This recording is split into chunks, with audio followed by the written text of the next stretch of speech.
They enjoy the same place. It's like good.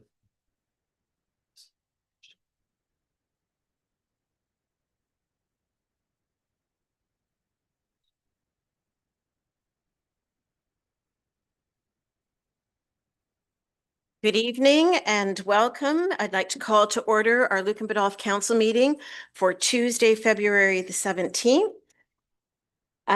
Is there any disclosure of pecuniary interest? I'd just like to say for anybody watching, I wish we had a camera that panned. I think this is the most people we've ever had before in a council meeting, so thank you for coming out. I would like to acknowledge that I am an ally of Indigenous peoples. The township of Lucan Biddulph is located on the treaty and traditional territory and ancestral lands of many Indigenous peoples and is covered by several Upper Canada treaties. We honor and respect the history, languages, and cultures of the diverse Indigenous peoples who call Lucan Biddulph home. We endeavor to unlearn colonial mindsets and practices and to grow in knowledge. As we build meaningful relationships, we recognize contributions of Indigenous peoples and respect their leadership and partnership in shaping and strengthening our community. We acknowledge historic and ongoing injustices that Indigenous peoples endure in Canada, and we affirm our commitment to honoring Indigenous voices, nations, and cultures, and to moving forward in the spirit of reconciliation and respect. So I'm sure, like me, many of the conversations and reflections that you had last week centered around the tragedy in Tumbler Ridge. As Canadians, we are not used to seeing this kind of violence. Tumbler Ridge is a community of 2,400 people. Everyone will have a personal connection to what unfolded. It is difficult during these times to know what to say and how to process something like this. I have reached out to the Mayor of Tumbler Ridge on behalf of Lucan Biddulph to extend our condolences to his community during this difficult time. While many miles separate our communities, we are united in compassion, resilience, and strength that defines small towns and communities right across Canada. We do hope that everyone involved finds comfort in one another, strength in their community, and hope in the care and kindness that surrounds them and comes from right across Canada. I know I have faith that Tumbler Ridge will come out of this. I believe the country will. We certainly won't be the same, but we will learn and we will be better. So tonight we are able to recognize those that have been named to the 2026 Mayor's Honor Roll. As has been practiced over the last few years, we asked for nominations from our community, and we received a number of nominations, making the final selections difficult. Once again, we are reminded how fortunate our community is to have so many people who have given and continue to give to Lucan Biddulph. And I would encourage anyone watching to think about who makes or who has made a difference to Lucan Biddulph. And in the fall, when the nomination form is circulated, get your nomination in for a Lucan Biddulph volunteer. There is no question we are stronger because of the commitment that our volunteers make to Lucan Biddulph, and we see that tonight. So we get to celebrate our list of 2026. Carol Slogis is being recognized for volunteerism and citizenship. Carol has well over 30 years of volunteerism in Lucan Biddulph, from serving with Lucan Minor Soccer to the Lucan Christian Revival Boys and Girls Club to Lucan Girl Guides. Carol has found ways to contribute to our youth, being a role model of kindness and good citizenship. Dawn Froats is being recognized for art and culture. Dawn Froats has spent a lifetime contributing to Lucan and Lucan Biddulph. Over the years, he has volunteered with Lucan Minor Hockey, the VON, the Lucan United Church, and now Villages United. He has been a committed volunteer with the Lucan and Area Heritage Society, and at 92, he still contributes by maintaining the grounds around the museum. You will also see him collecting trash along our roadways. The Lucan Library is being given the Community Engagement Award. Under Lee Robinson's leadership, the library is being recognized for the establishment of the community pantry. This pantry is stocked with staples such as canned goods, snacks, diapers, and formula. The pantry is stocked with donations and is available to anyone who has a need. The Lucan Library has been a leader when it comes to community support and dignity. The pantry was the first of its kind in the Middlesex County Library System. But now, because of the success and the need of the program, pantries are available in a number of branches across the system. Sean Smith is being recognized for sports and recreation. Sean is being honored for his commitment to sporting programs in Lucan Biddulph. A familiar face as coach and trainer with Lucan Minor Hockey, he has also committed countless hours to the Men's Recreational Hockey Club as president. Paul and Pam Hodgins are receiving the Good Neighbor Award. Paul and Pam are being recognized for developing and maintaining Bud's Place and the Hodgins Trail in Clandeboye. This year-round trail offers residents, free of charge, a place to hike, rest, and enjoy a quiet piece of the neighborhood along Highway 4. Paul and Pam cannot join us this evening, and we will ensure that they will receive their award of recognition. At this time, I would ask Carol and Dawn and representatives from the library, especially Lee, and Sean Smith to come join me up front.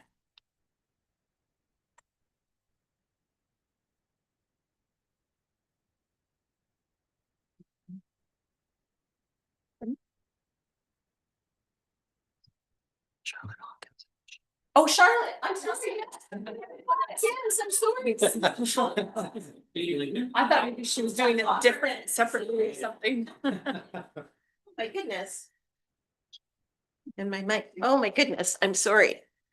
I am sorry about that.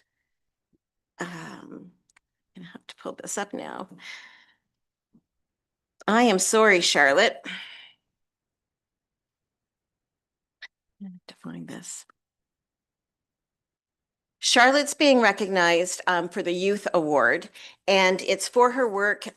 She's a volunteer with Medway High School in their buddy program, but it is primarily the work that she has established that she's done in establishing her charity as a Senior Smiles. And she's done a lot of work in bringing seniors together. We know that seniors love to socialize, and she's created events for seniors in our community to get together. And that's why Charlotte's being recognized tonight. So come on up, everybody.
Okay, back. Back to business. So we do have to adjourn our council meeting at 6:11 to sit as the Court of Revision under Section 97 of the Drainage Act, and as amended to consider the Damon Drain 2025 and to appoint Kathy Burkhart-Jessen as the Mayor Kathy Burkhart-Jessen as chair. Can I get a mover and a seconder for that, please? Deputy Mayor Manders and Councillor Regan, all in favor, and that's carried. And I believe, Jeff, you are taking us through this. Yes, through the chair. So this is the Court of Revision for the Damon Drain. The Court of Revision is for property owners or landowners to be able to appeal their assessment that was presented to them as part of the drainage report. I can say that I did not receive an appeal, and the drainage engineer did not receive an appeal. So as of now, I don't have anything to present to the court. Are there any questions from members of the court? Any comments or questions from the public? With that, we have a recommended decision in front of us that the Court of Revision, having met on behalf of the Damon Drain 2025, does hereby adopt the revised drainage assessment schedule dated October 31st, 2024, as submitted by Spreet Associates. It's supposed to be 2024 or 25? 25. Okay, I didn't know if it was that long. So it's 2025 as submitted by Spreet Associates. A mover and a seconder, please. Councillor Westman and Councillor Hodgins, all in favor, and that's carried. And mover and a seconder to close the Court of Revision at 6:13 in order to reconvene our regular council meeting. Councillor Westman and Councillor Regan. All in favor, and that's carried.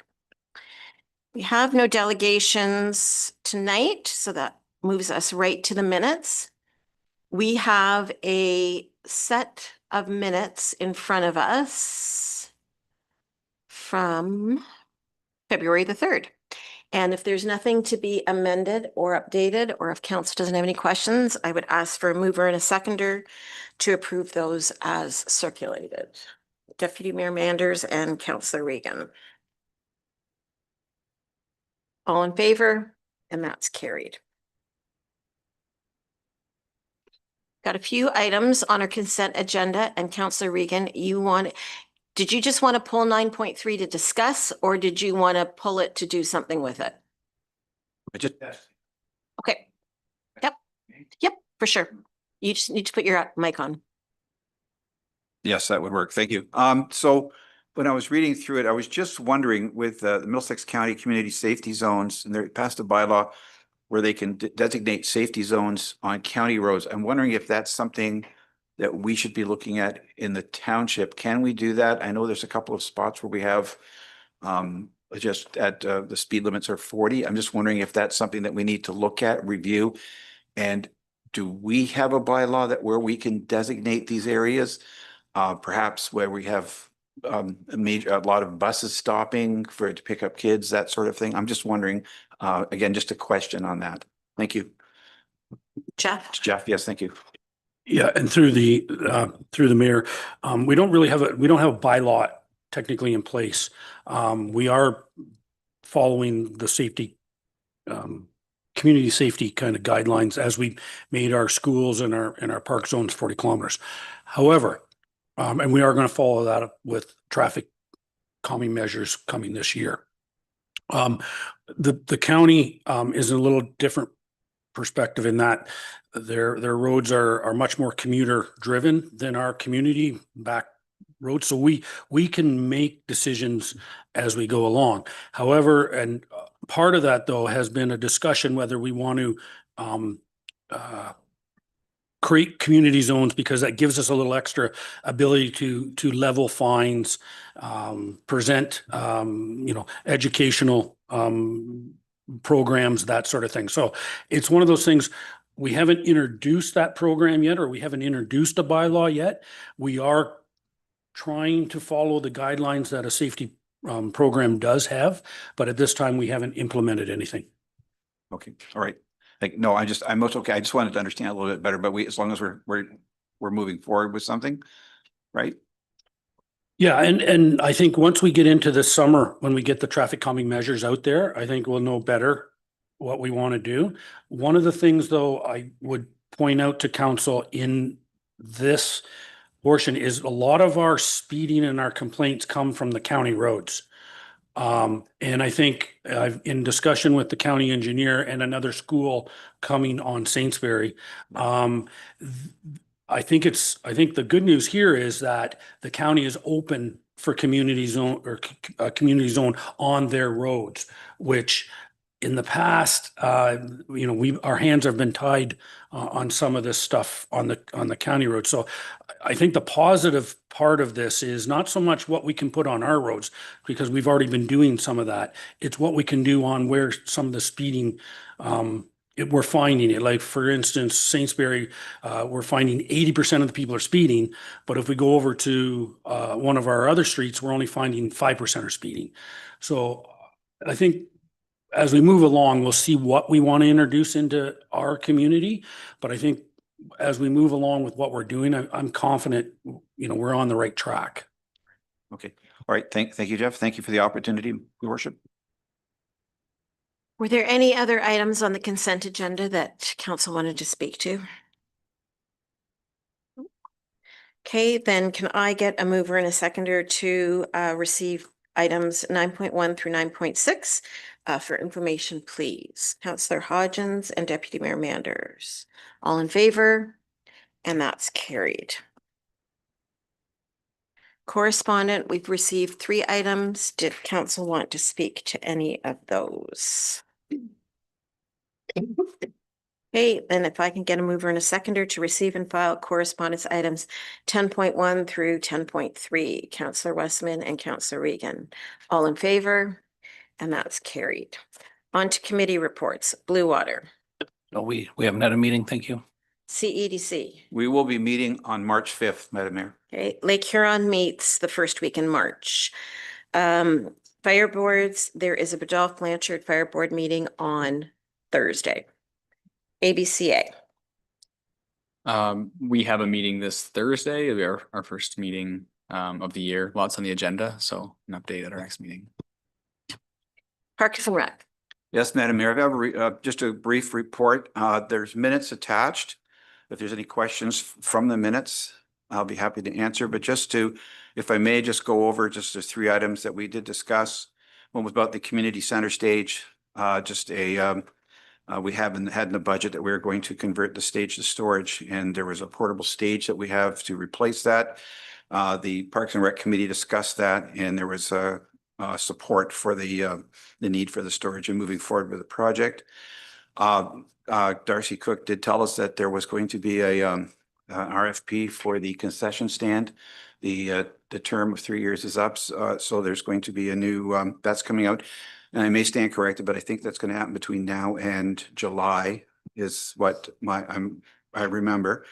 And then Abby Vandermeer talked a little bit about a new program for registration for Parks and Rec program called Explore Recreation. And they did a pilot program for March break. It was extremely successful.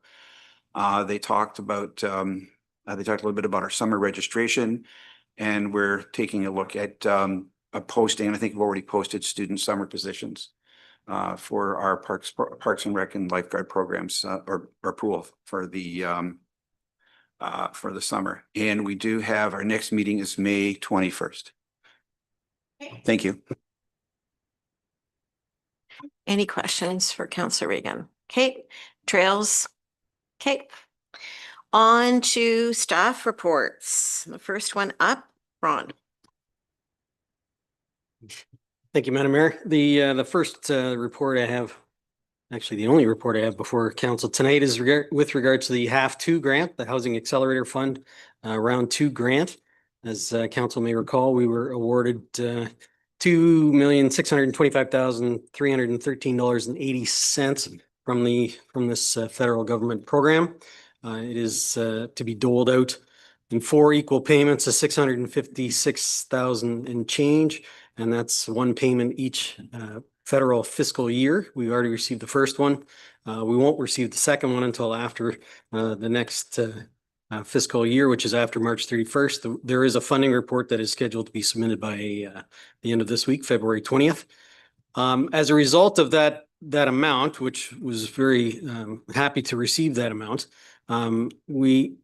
there hasn't been a report to council as to how that money will be allocated and to what projects. So the report before council for consideration tonight is to take 2 million of that amount and dedicate it solely towards the expansion to the Lucan sewage treatment plant, which is by far the bulk of it. And the balance of it split between the CIP initiatives that our Community Economic Development Officer has outlined in this report. So the objectives of the allocation of the HAF2 funding through the CIP is intended to, number one, increase the supply and diversity of housing types. Number two, encourage affordable rental housing. 3, support gentle density through ARUs, which is additional residential units. Number 4, leverage private investment. And the last one there, deliver timely and measurable housing outcomes. And this is in line with what the program is intended to encourage. So affordable housing incentive stream, the recommendation is that 350,000 of the allocation be put towards that. And that's this affordable housing incentive stream. It's expected to support approximately 10 to 25 new affordable housing units, depending on the project scale and depth of affordability. The second section there, under the additional residential unit grant program, it's recommended that $200,000 of the allocation be put towards that. Again, that 200,000 is expected to support the creation of approximately 6 to 10 new rental units. And the last section there, the balance of $75,313.80 is to be put towards the consulting, legal, and advertising and promotion costs of the program itself. So it's fairly straightforward. Again, the bulk of the funding is recommended to go towards the expansion of the Lucan wastewater treatment plant. So happy to answer any questions. Okay, thank you. Questions? Deputy Mayor Manders. I just want to see if our chair and our CEO will consider if this makes sense. I just think we should discuss this after 12.4 gets passed. If it gets passed, I think it's, I just think it might be in the wrong order doing this, depending on where 12.4A goes. I think that should be discussed first myself. Or I guess it's really two separate issues, but I get your point, and it doesn't matter to the administration if you want to withhold that until Good. afterwards. That's all I would for consideration, but yeah. I'm fine with that. I'm just wondering if we can have the discussion and then we can do it first, only because this particular report just has to do with the dollar figure. And so we can have the discussion based on that. So, okay. And then I'll bring the vote back after the planning. That's fine. Okay. Councillor Regan, I saw your hand up. Did, thank you very much, Madam Mayor. I was just wondering, Ron, just the criteria, what was the criteria we used to get those amounts? I will refer that question to the economic development officer because that's exactly the question I said to Miss Lisa DeBoer there is what dollar amounts into which sections and what's our expected uptake? So she can explain that. So.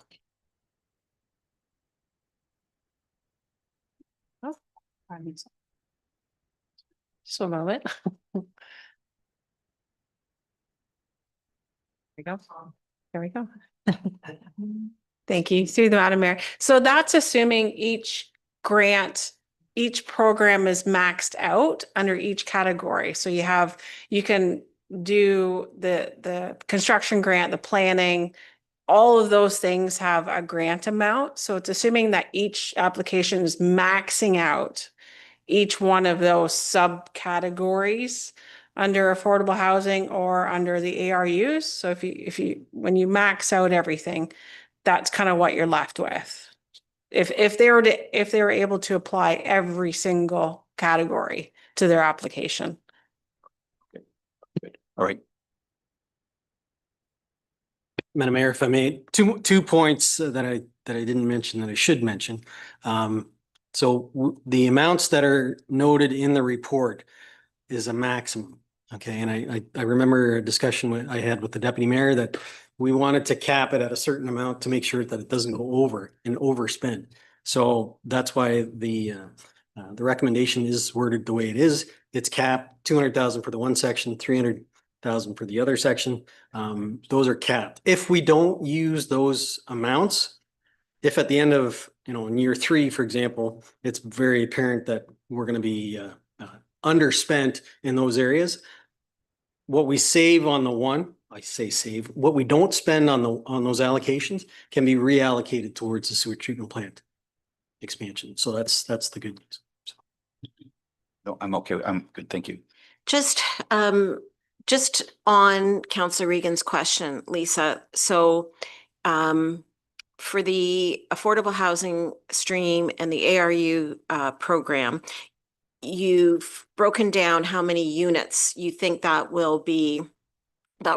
we would be able to support with those dollars. Is that based on, because the program's 4 years, 3 years, 4 years, is that based on like planning what we think would happen over 4 years, or how did we come up with those numbers? Thank you, through Madam Mayor. So we actually after we took out the sewer treatment plant funds, we looked at what was kind of left over.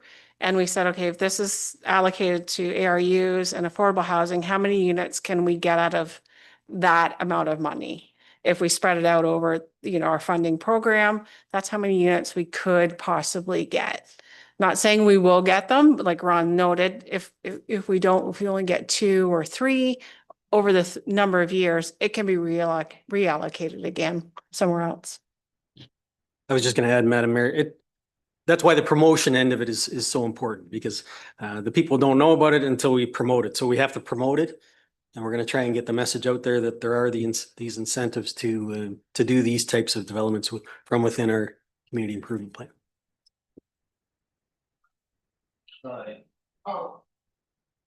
Any other? Councillor Hodgins? Thank you, Madam Mayor. Through you. I guess I just want to voice, some sort of concerns that I may have with the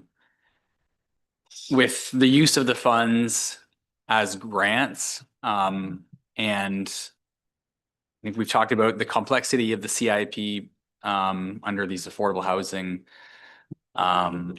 uses and the challenges with administrating it, tracking it, and making sure that, you know, objectives are being achieved.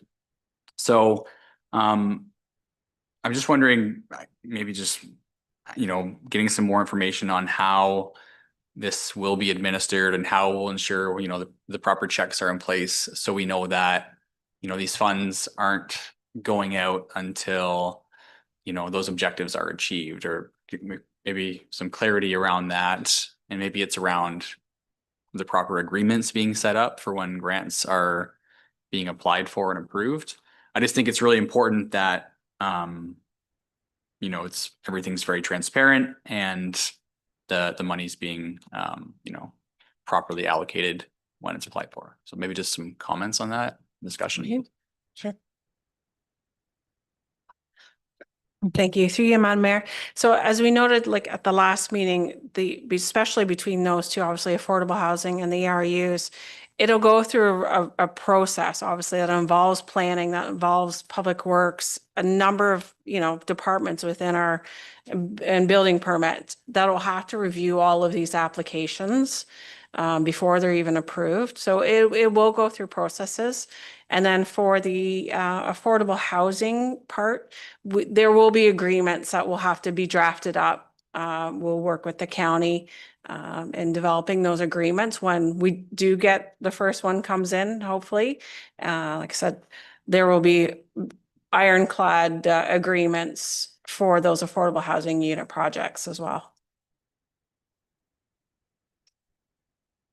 Just on Councillor Hodgins' question, like the CIP, because if you apply for a CIP, you get the money after it's been spent. Is that the same going to be, would that happen with these two as well?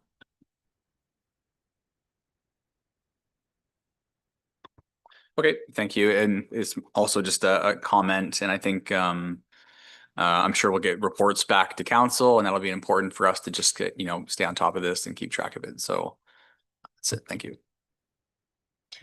Any other questions or comments to make about this report? Okay. Do I need a motion to defer the decision or move it, or? You don't have to make any. I don't have to make any decision. Okay. All right, then we'll just move on then. Did you have anything verbal, Ron? No. To myself that we got to come back to this. Okay, Tina, did you have anything verbal? I do not. Okay, there's nothing from finance, so planning, Dan.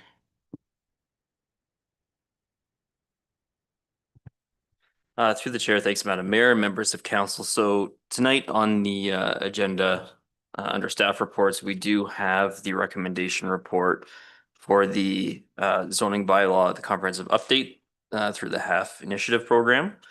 So I'm not going to go through the background of it. I think we did a good job of that at the public meeting on February 13th. Here, the bylaw that we have primarily hasn't changed based on the draft bylaw that was brought forward on February 3rd as well. However, I'm going to note there's two changes that I'm going to make recommendations on based on some comments that I did receive from the public today, and going back, doing some due diligence and checking on the language that I think would just help solidify a bit of, from a provisions perspective, how many units we're actually going to permit on these lots. So from that perspective, I'm not sure how much you want me to go into the bylaw, the details of it. I hope everyone's read it. But in terms of the actual zone, so we are looking at increasing the residential opportunities across our various residential zones.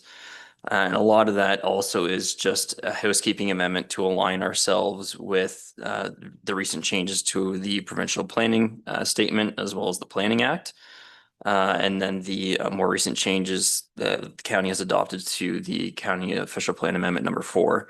So we are looking in this particular instance to add additional permissions to our R1 zone, those being semi-detached units, duplexes, potential for townhomes or multi-unit dwellings. And then essentially adding that as well to the R2 zone. And then adding additional opportunities to our R3 zone, which would include things like townhouses and stack towns or multi-unit dwellings within our R3 zone, our more permissible residential development. Within the R1 zone, we are still respecting the fact that we are in our lower density residential neighborhoods. So we are capping the number of units that we can achieve within those particular developments. So in this case, we're saying no more than 4, which is one above the current permission in the Planning Act, which would be a single family home plus 2 additional residential units. Just to note to council, we could go back and consider that maximum number of units of 4. We could reduce to 3. And it is an option that council could consider, because we, through our hash initiatives, are not required to do 4 units as of right through the rural stream. So I'm just clarifying that for council. In the R2 zone, we are adding permissions to head up to an 8 as the maximum number of dwelling units in that particular zone. And that's based on the various types of or formats of housing. That's really only multi-units and townhouse dwellings, though, that you would ever achieve 8 units. Because we're not saying you can have 8 single-family homes on one parcel. You can only have 1 principal use on said parcel. And then again, in our R3 zone, it's really more of an alignment of our existing provisions to the more modern day standards of development that we've seen within the township. So we're trying to remove the requirement for an individual to have to go through site-specific zoning when we already have that zone in place. So we're not saying that someone can come in and build an apartment building anywhere in the municipality. It's only on our existing R3 zones within the municipality that would be considered. And we do have zoning criteria in our official plan that we would use to consider whether or not we would think it's appropriate to change a zone on an existing parcel. So we're not talking about adding apartment buildings within our existing neighborhoods. We have very specific criteria where apartment buildings are appropriately located, and that's along our major arterials, our collectors, in close proximity to our commercial uses, where height and density is considered more permissible, where we have access to our community facilities, things like that. So we're not saying that we would consider high density residential development within our existing residential neighborhoods. So with that, the bylaw also does include a maximum limit to our additional residential units. So we are just staying in alignment with what the Planning Act says we have to do. So that's 2 additional residential units on all serviced and unserviced properties. So this does apply as well to our unserviced areas outside in our agricultural communities. We do have additional stipulations or provisions that we've added in to help control that development. And that's exactly in alignment with the county official plan number 4 that was passed recently. So in that particular case, we're looking at trying to cluster these types of developments with close proximity to the existing single detached dwelling that is there. And the purpose for that is we really don't want to see any future potential pressure on us to have to sever those off. As we know, we can't create residential lots in our agricultural areas, so we want to see them clustered together to remove that thought process from people. We're also trying to encourage the co-location of services if we can. It's not required, but we're just saying if you can co-locate your services, it's less impactful to the land. It doesn't take up as much property and real estate. So that is something that we're seeking through that. And we do have maximum size limitations to those units that are built in. So we're saying you can build up to 75% of the ground floor area if you're below 1,500 square feet. And then if you're above, you can build up to 75% of the gross floor area, but to a maximum of 1,300 square feet. So we're really capping them at a small size of an additional residential unit. We're not trying to build 2 homes on one parcel. They really are intended to just be a subsidiary unit even within our agricultural areas. And then just a note to council, in both situations, within our urban serviced areas and our unserviced areas in the agricultural community, you can only have 1 additional residential unit as a standalone structure. So you can't have 2 standalone structures as an ARU, both in our urban area and the agricultural area, but you can have 2 in the existing dwelling. but not a third as a standalone structure. So there is a difference there. We're trying to limit the impact to people's properties by not having so much development compacted in there. And then again, we did include maximum size permissions in terms of lot coverage. So our zones would recommend, for instance, in the R1 zone, a maximum lot coverage of 45%, but then allowing an additional potential 10% if you are building a separate ARU structure. So it's the only way that you're exceeding that maximum permission is if it is physically an additional residential unit. Our bylaw also does contain an update to our parking standards. We're not looking at amending any of our existing zone standards by reducing them. We've actually gone in and changed them to reflect whole numbers. So as you may be aware, in our existing bylaw, some zones would say 1.5 parking stalls per unit. At the recommendation of our sub-consultant, we have gone back and actually just changed them to whole numbers. So all of those have been rounded up to whole numbers. So where it said 1.5 before, it now says 2. Also, as a note to council, we did add visitor parking stall requirements into our zones based on the unit type.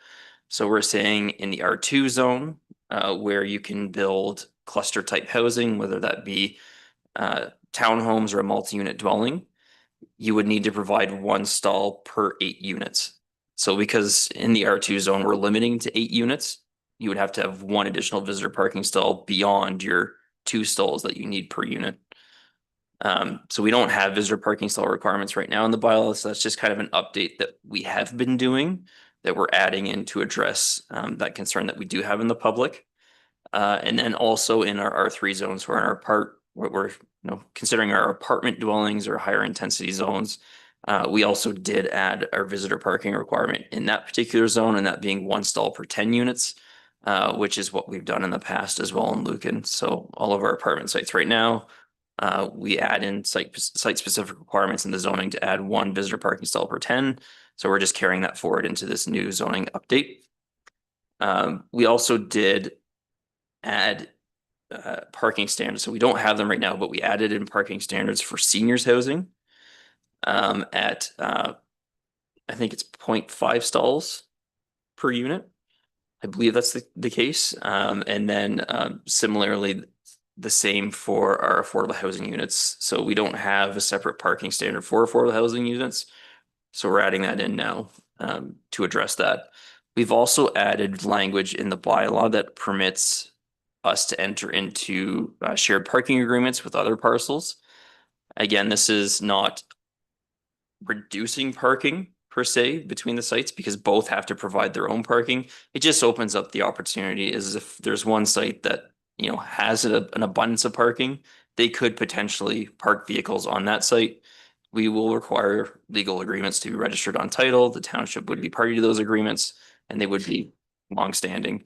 So that's something that we have in other municipalities in our jurisdictions. We've had those conversations before in the past in Lucan. So it's something we felt like we would add in as an opportunity. But again, that's something that we would be reviewing as part of a planning application with council.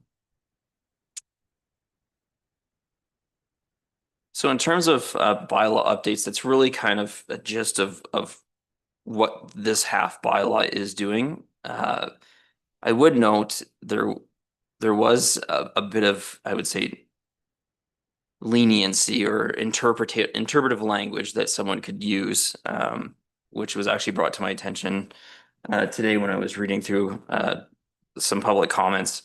And one of the comments was, well, how do we know like someone's not going to interpret this differently based on what you're intending? And that's a common question we get, right? It's zoning standards. So when we write zoning standards, we try to write them as black and white as we can and to remove the gray. So when I was reading through our unit count, our maximum unit count standards in both the R1 and R2 zone, to me, it wasn't abundantly clear that it was limiting to 4 units. So what I am recommending as part of this recommendation to council is that section 24 of the bylaw, and that's section 7.1.10, the maximum number of dwelling units section, be amended by adding the subsection as follows. So notwithstanding any other provision of this bylaw, the maximum number of dwelling unit types, including additional residential units, shall not exceed 4 dwelling units. So that's just providing clarity that it's 4 regardless of whatever type of unit you're building there. It's not the number of units plus ARUs. And then subsequently, I would also recommend that section 35 of the bylaw, being section 8.1.9, the maximum number of dwelling units per lot, be amended by adding a subsection stating the following. So notwithstanding any other provision of this bylaw, the maximum number of dwelling unit types, including additional residential units, shall not exceed 8 dwelling units. So with those 2 amendments to my original recommendation, I am recommending approval of the bylaw and that the bylaw be brought forward for consideration of council tonight. Thank you. Okay, thank you very much, Dan. I will open it up to council for questions or comments. Councillor Regan. Thank you very much, Madam Mayor. I just had, just to start, just one question, just about the bylaw. If we find that it's not working, we have an opportunity to amend and review as we see fit. Yes, so through the chair, at any point in time, councils can enter a motion to direct staff to go back and review. As long as that motion's passed, staff would go back, provide a report back to council, and if we see that something's not working, we can certainly make those amendments to the bylaw. Okay, thanks. Just it's good. It's okay for now. That's okay for now. Thank you. Councillor Hodgins. Thank you, Madam Mayor. Through you, just want to clarify, you said those 2 little changes, and that was those 2 things you said at the end there regarding that additional text for clarification, right? Okay. I'm hearing, yes, just because you mentioned as well about the 4 units on R1, and that I guess at council's discretion, we could revise that to 3 if we wanted, because it's not a half requirement. But as it's written right now, it is the 4 units as of right. Okay, thank you. Just wanted to clarify that. Yeah. Yes, so through the chair, I would just note, like, if council was wanting to move forward with that amendment to reduce to 3, then please update that recommendation to a limit of 3 units.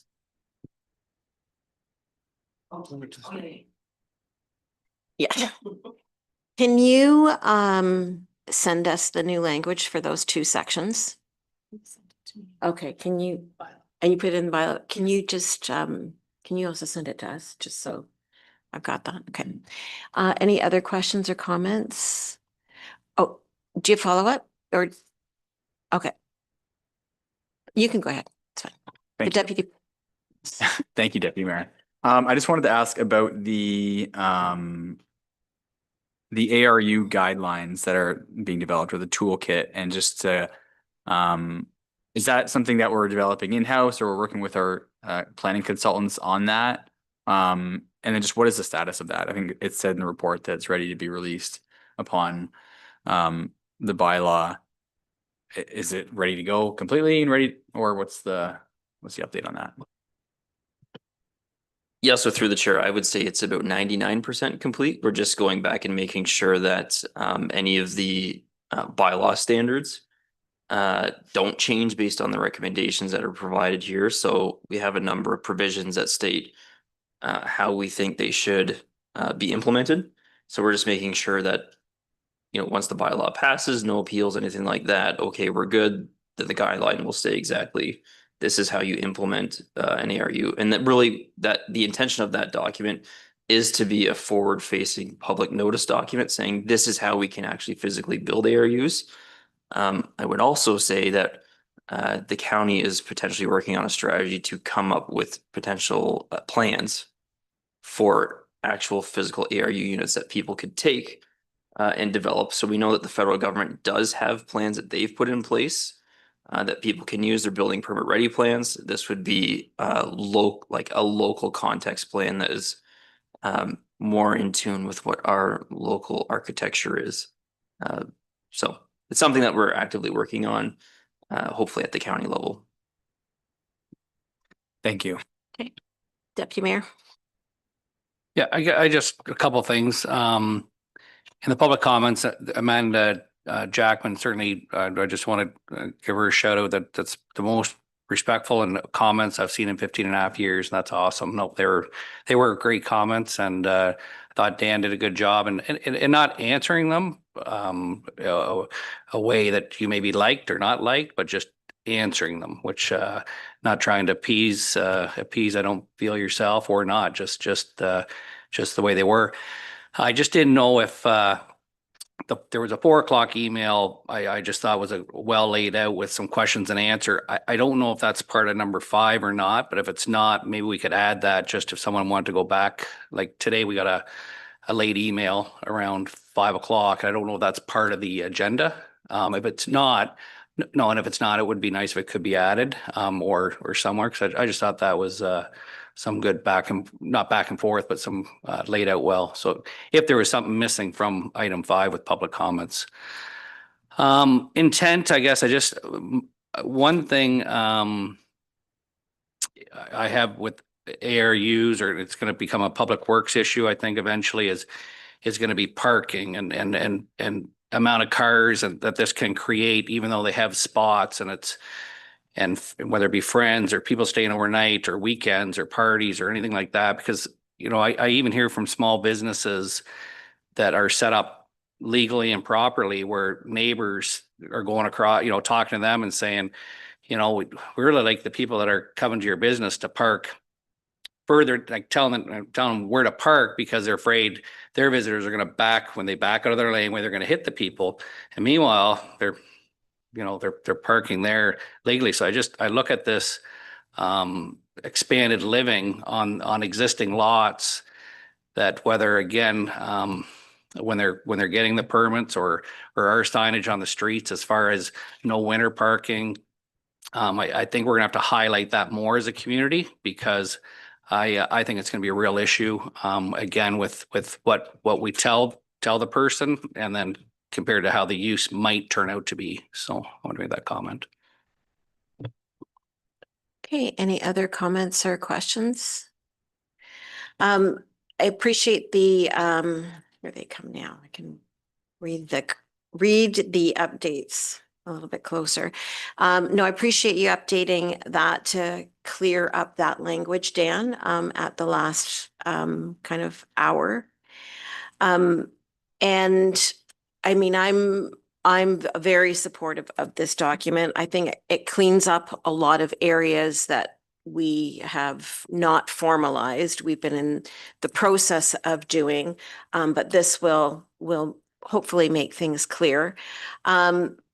And I guess I do think for anybody watching, the document can seem a little bit overwhelming, and can seem that perhaps maybe the whole flavor of our community is going to change. And I don't believe that. I think that you put enough safeguards in there that will still be the community that we want it to be. But progressive, keeping up with the provincial policy statement. And as I noted at our last meeting, we don't want to be boxed in. We don't want to be, in our, so close. But as a rural community, I think that we have a responsibility to be intensified in that we can only take from agricultural land. And so we have to respect that, as well as growing properly. And I also wanted to make mention, I went back and I watched the meeting from the last meeting again, because I wanted to update or refresh myself at some of the conversation. And I will say, we do have a public transit system and it is run by the county. I wanted to remind you of that. And I think, and while it is not a public transit system that by any means runs every 20 minutes or speaks to that, I do believe that the investments that the province has made in it, and the money that they've given the county to ensure that system runs, I can see that system growing over the next few years. I mean, if you look at the ridership that we've experienced, the ridership growth that we've experienced, you know, I can really see that public system evolving over time. There's no question. The county has committed to it, as has the province. So fingers crossed, we can continue to grow on that and have a reliable, regular public transit system in our community. So, okay, any other questions or comments? Do it once, twice, 3 times? Nothing? Okay, then we do have a motion in front of us that is amended, right?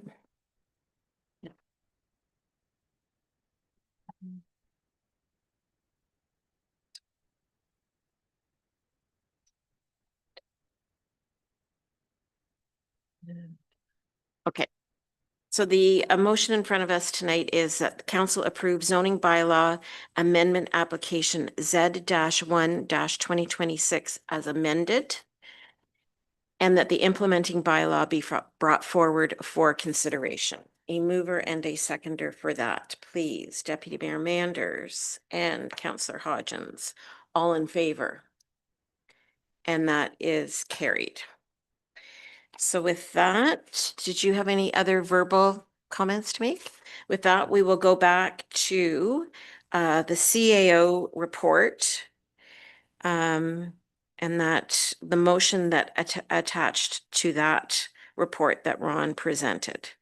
And I guess I will just make one more call for questions or comments on Ron's report, given the discussion that we just came out of. Okay, so the motion in front of us is that report number CAO-01-2026 be received for information, and further that council approve the use of 2.625 million half-to funding as follows. Affordable housing incentive stream, $350,000. Additional residential unit grant program, $200,000. Consulting, legal, and advertising promotion, $75,313.80. Excuse me. And the expansion of the Lucan sewage treatment plant, $2 million. And that comes to a total of $2,625,313.80. A mover and a seconder for that, please. Councillor Regan and Deputy Mayor Manders, all in favor. And that is carried. Thank you very much. Okay, on to Public Works. Jeff.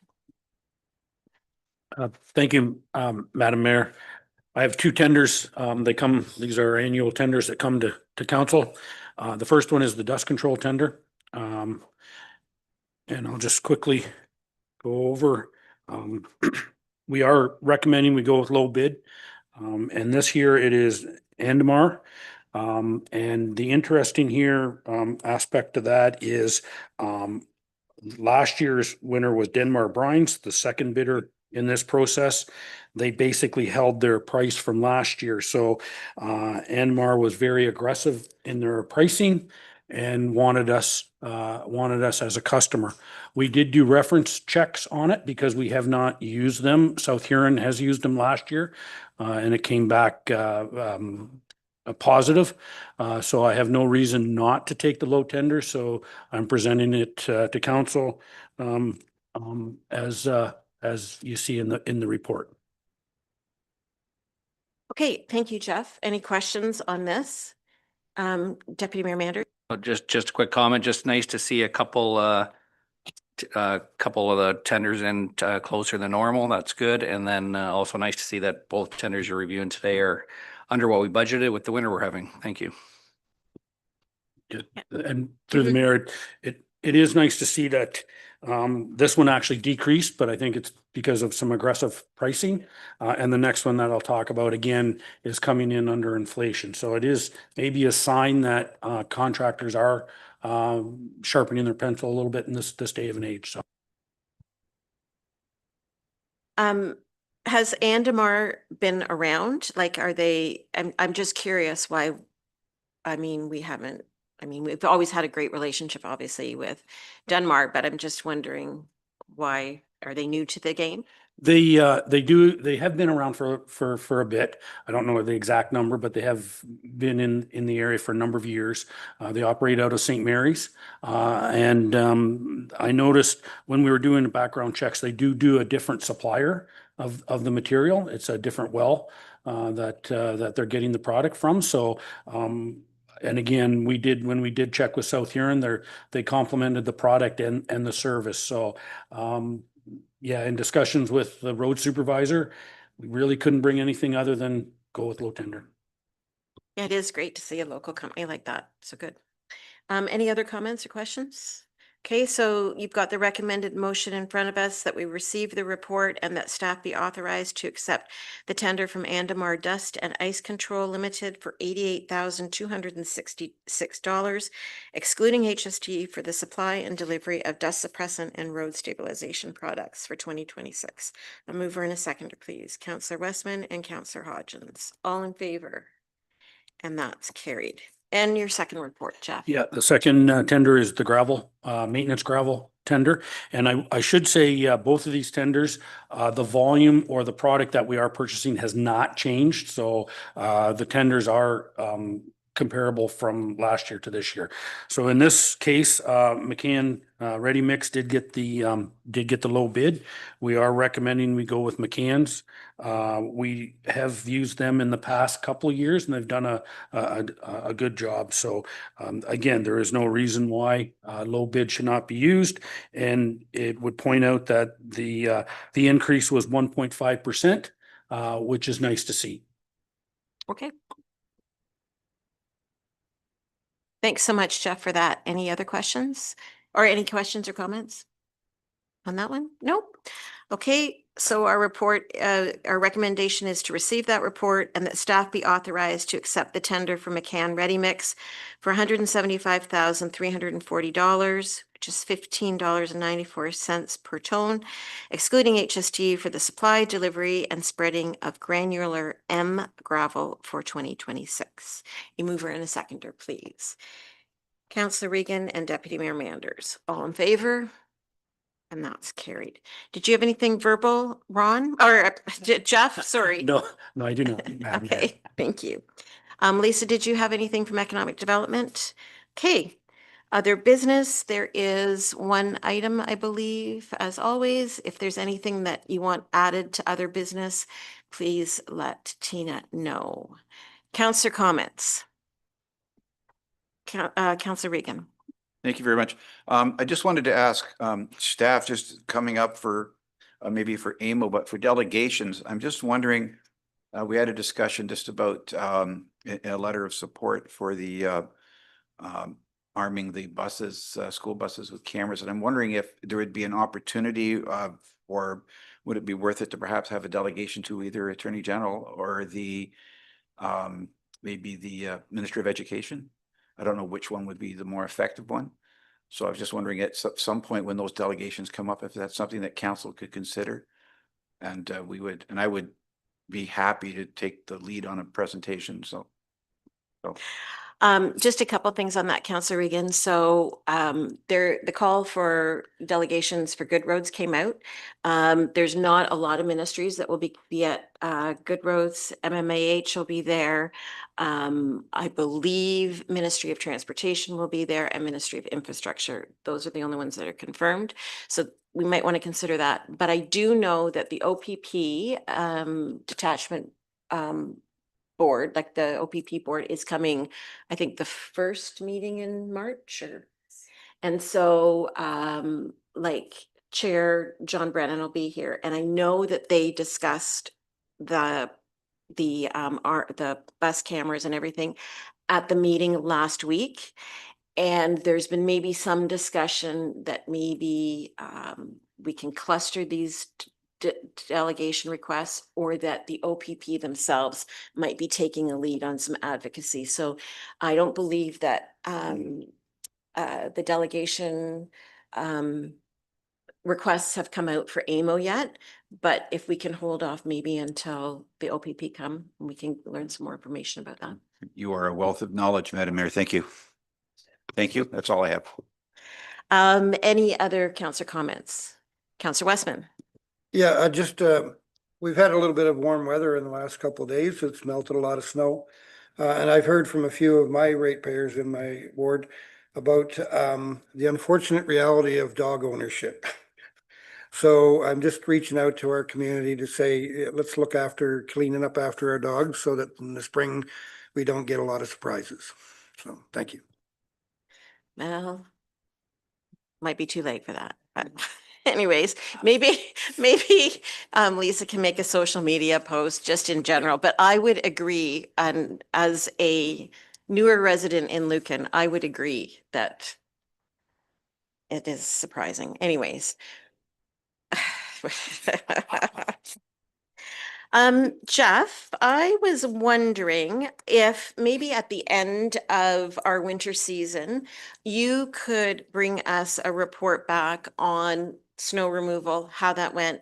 We've certainly talked about it over the last couple months about the demands that it's put on our department and that sort of thing, but just how snow removal went, and in particular, how our Main Street was dealt with. As I say, don't need any discussion tonight, but maybe perhaps at the end of the season, we could talk about that, because I know that there was a few hiccups at the beginning of the season, and that we've learned from that and maybe prepare us better for next season.